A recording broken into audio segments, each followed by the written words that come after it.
Fala comigo, meu amigo, fala comigo, minha amiga. Tô de volta, professor Felipe Fazolino na área, planos de história no ar de novo e com a aula que eu te prometi. Hoje você vai ficar alguns minutinhos comigo para trabalhar dois temas em uma aula só. A gente vai falar basicamente sobre a colonização inglesa na América do Norte, na região anteriormente conhecida como 13 colônias e hoje como Estados Unidos, e como que foi o processo de independência desse território. Até porque, gente, você tem que, para entender bem essa aula, você tem que se lembrar um pouco lá atrás, vamos exagerar, vamos lá atrás, a época da expansão marítima, aquelas disputas dos europeus, primeiro Portugal, depois Espanha, posteriormente França, Holanda, Inglaterra. Esses europeus estavam disputando rotas marítimas em direção à Ásia. Mas conforme esses caras foram descobrindo novos territórios, sim, descobrindo sobre o ponto de vista europeu, tá? Eles descobriram que existia um novo mundo segundo o ponto de vista deles. E esse novo mundo é a América. Só que a gente tem que botar no coração que a colonização portuguesa, a espanhola, a francesa e a inglesa, apesar de ter mirado o continente americano, a gente tem diferenças que fazem com que essas colonizações sejam peculiares, particulares. E as 13 colônias é o principal exemplo disso. Porque, por exemplo, vamos fazer uma comparação com o Brasil. Enquanto Portugal tentava fazer a imposição de um pacto colonial, a Inglaterra, nessa estreita faixa de terra na costa leste da América do Norte, chamada 13 colônias, aqui em vermelhinho, a Inglaterra ela não buscou utilizar a mesma estratégia de controle e opressão e exploração do território que foi o pacto colonial. Tá? Então essa é a diferença básica, você tem que saber basicamente disso para você conseguir entender sobre essa fase. Aqui, gente, se liga só nesse mapa da América do Norte. Lembrando que Canadá e México, em 1600 e cadinho, século 17 para ser exato, não existiam. Eu só botei aqui para você se localizar geograficamente. Essa faixa entre essas duas linhas azuis é o atual Estados Unidos, que é um país continental, vai do Oceano Atlântico ao Oceano Pacífico. E essa faixa vermelha na costa leste são as tais 13 colônias. 13 territórios que se formaram independentes entre si, porém dependentes da Inglaterra. Quando a gente fala da Inglaterra, a gente tem que falar que ela começa uma colonização tardia. E até mesmo a ocupação desse território, ela é uma ocupação bem diferente daquela que a gente conheceu nas aulas sobre a colonização brasileira. Especialmente porque os considerados pais dos Estados Unidos, pai no sentido paterno, tá? Pais dos Estados Unidos são os tais pais peregrinos, aqueles protestantes que vieram no navio Mayflower, fugindo da opressão religiosa na Inglaterra e buscando uma nova vida, com novas terras agora nesse território que já estava sendo progressivamente, bem de cadinho em cadinho, ocupadas por ingleses. Só que também nessa região temos presença de franceses. Se você olhar para essa parte aqui, ó, do México, Flórida, temos presença de espanhóis. Então esses ingleses que estão chegando nessa região, eles estão chegando para fazer uma ocupação e viver aqui. Só que essa ocupação ela acaba tendo, obviamente, conflitos com os povos originários. Os vários povos indígenas, eles estão presentes aqui aos milhões. São milhões de indivíduos que já têm esta terra como sua, que têm estas terras como um solo sagrado, que esses europeus chegam, claro, desrespeitando todo tipo de cultura, hábitos e sacralidade das terras americanas. Os europeus, eles estão agindo de uma maneira com uma visão de superioridade. Show? Tá, onde eu fui foi? Agora se liga só, porque tem uma outra coisa que é legal você perceber o quanto que tem uma diferença. Para você entender, inclusive, o século XIX dos Estados Unidos, a Guerra Civil, a famosa Guerra de Secessão, você tem que voltar para cá e perceber que as colônias, 13 colônias, elas têm meio que uma divisão. As colônias do Norte e as colônias do Sul.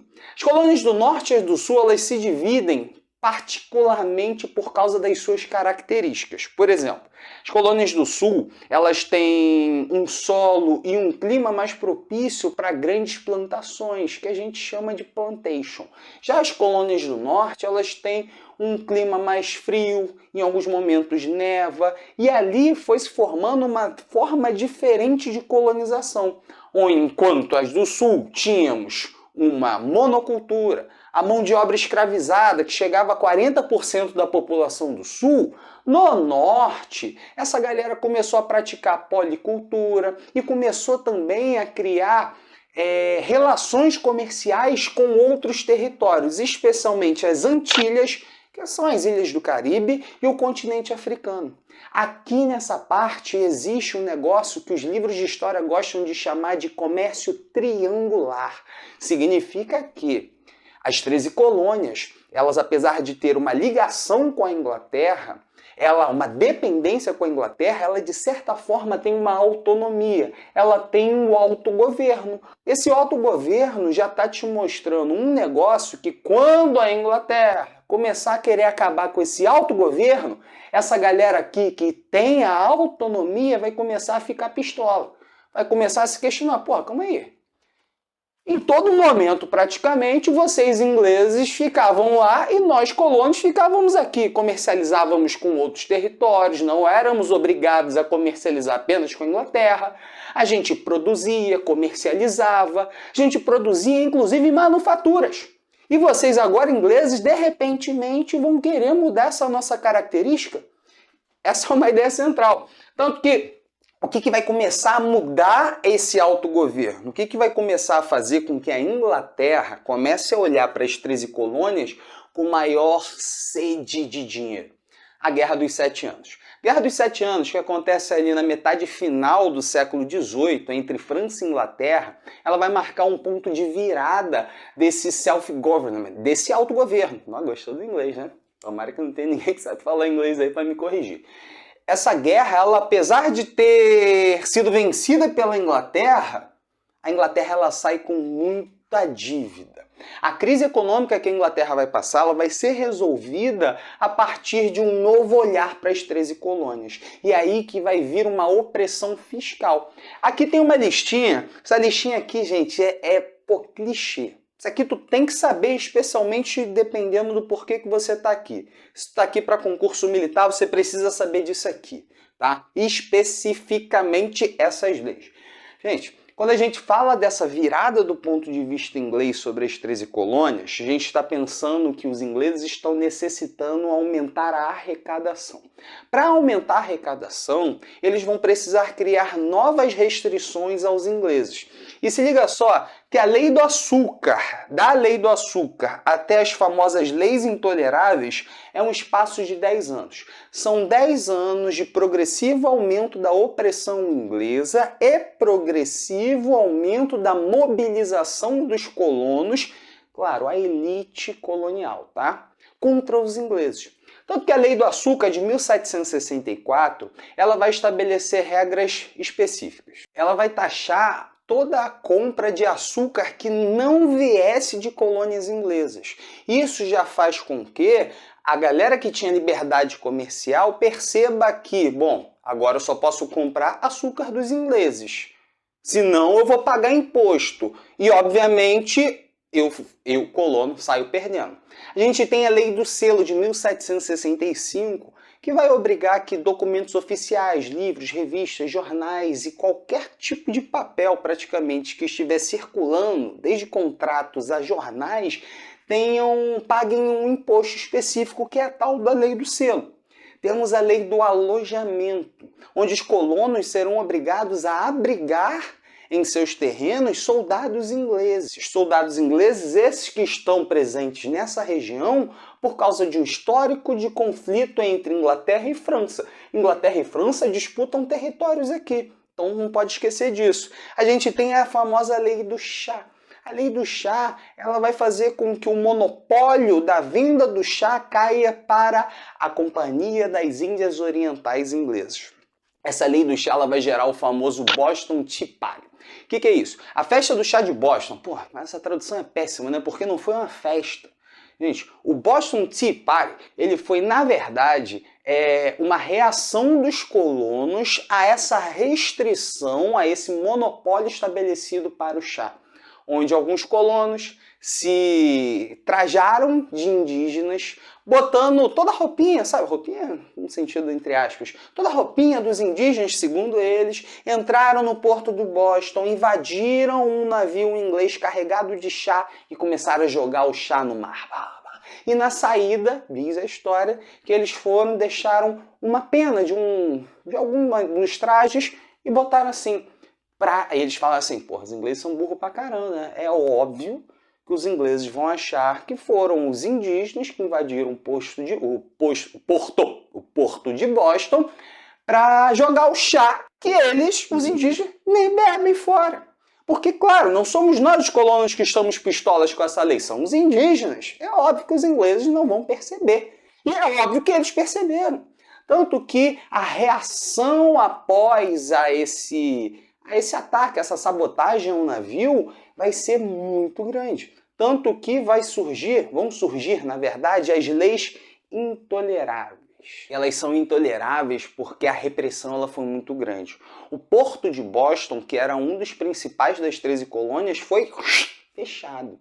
E todos aqueles colonos que fossem acusados de participar de qualquer distúrbio contra a Inglaterra seriam condenados. Então, quando a gente percebe, são 10 anos onde esse autogoverno vai se enfraquecendo.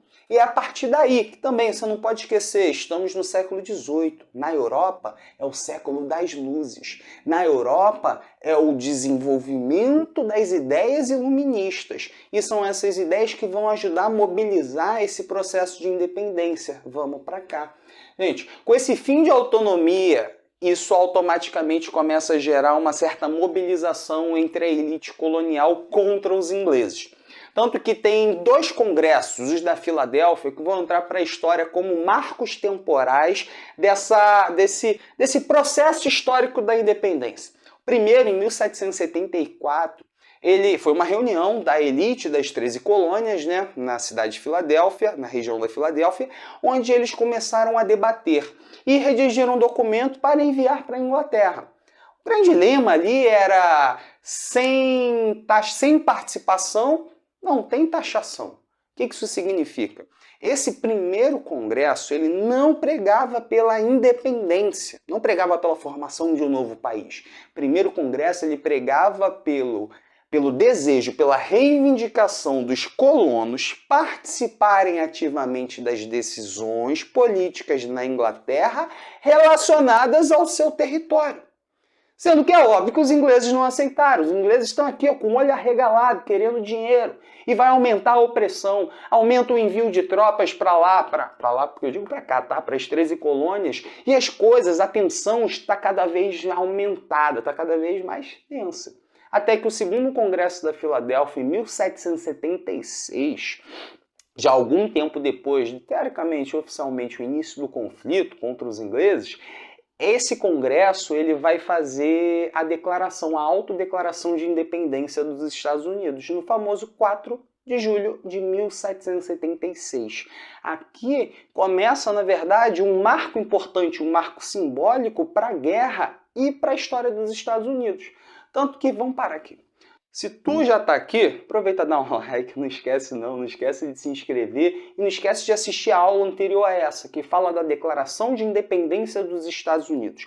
Naquela aula, eu pontuei algumas características importantes, inclusive problematizei a Declaração de Independência e a sua influência com o Iluminismo. Volta lá nela quando acabar essa aula aqui para você entender um pouco melhor do que eu estou dizendo. Então, quando tem essa declaração, começa o conflito. Só que esse conflito ele não teria sido vencido, talvez não tivesse sido vencido pelas 13 colônias se não tivessem tido apoio financeiro da França e da Espanha. E em um determinado momento da guerra, que só acaba em 1781, até soldados franceses foram enviados para apoiar os colonos contra os ingleses. E isso tem relação com o histórico de conflito entre Inglaterra e França. E tu que é esperto, já tá sagaz em história, sabe que em 1780 e cadinho, a gente ainda tá antes da Revolução Francesa. E a participação da França nessa guerra de independência das 13 colônias vai aumentar as tensões lá para o rei da França, que vai levar a Revolução Francesa na cabeça, inclusive cabeça essa que vai ser perdida, lá para a década de 90 do século XVIII. Então a gente percebe que os Estados Unidos, que se forma, vai ser o primeiro território colonizado por europeus na América a conquistar a sua independência. Por isso que a independência das 13 colônias e agora Estados Unidos, que foi concretizada em 1783, quando os ingleses falaram assim, ó, beleza, vocês são independentes mesmo? Por isso que esse estudo ele é fundamental, porque é a primeira colônia a se tornar independente. E quando isso acontece, cada colônia, não importa se é inglesa, francesa, espanhola ou portuguesa, na América vai conquistando a sua independência. Tanto que a gente entra num novo contexto, virada do século XVIII para o século XIX. O iluminismo, os ingleses e agora até os norte-americanos, no caso os estadunidenses, vão começar a apoiar e incentivar algumas independências da chamada América Latina. Então, já te dei tudo o que eu queria falar aqui nessa aula, basicamente, mas tem aquela aula da Declaração da Independência. Tem mais aula sobre isso? Talvez. Escreve aqui pra gente nos comentários, porque tem sempre muito assunto para se tratar dentro de outros assuntos. Beijo no teu coração. Fui!